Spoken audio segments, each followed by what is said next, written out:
ფესტივალის ფინალი. განსაკუთრებით სიამაყე შემიძლია გამოვაცხადო ეს ადამიანი, რომელსაც ძალიან ბევრი თქვენთაგან იცნობს, რადგანაც რომ გიყურებთ ხელოვნების დარგის წარმომადგენლები ხართ და ხშირად ხართ მწერალთა კავშირში, საჯარო ბიბლიოთეკაში. თორნიკე თოდრია, რომელიც ყველას გახსოვთ, ძალიან პატარა, თეთრ ჩოხაში, რომელიც ყველგან ამბობდა ლექს.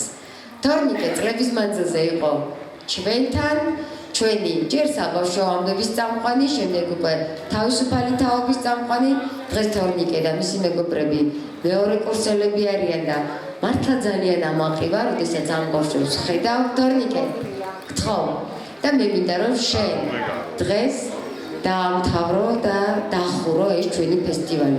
როგორ წოდეს მას? სულ პატარა რომ ხსნიდი. წაკითხავ ჯუბაღებელის ლექს მიყვარხარ ადამიანი.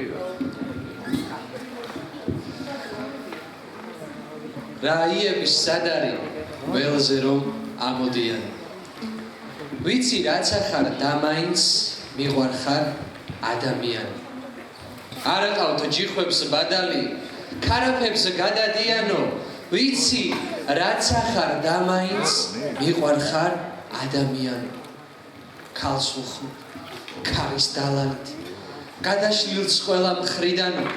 ვიცი რაც ახარ და მაინც მიყვარხარ ადამიანო. წვიმა წამოვაძა მაღლაცი, ჯირჩანჩქერები დიანო. ვიცი რაც ახარ და მაინც მიყვარხარ ადამიანო. განა სიყვარულს გამადლი, განა იმისთვის ხმიანო. ვიცი რაც ახარ და მაინც მიყვარხარ ადამიანო. არა ქვეყნად არცავი, გულის თქმა კაცმა მიანდოს. კარგი ხარ, კარგი და მაინც მიყვარხარ ადამიანო. მადლობა.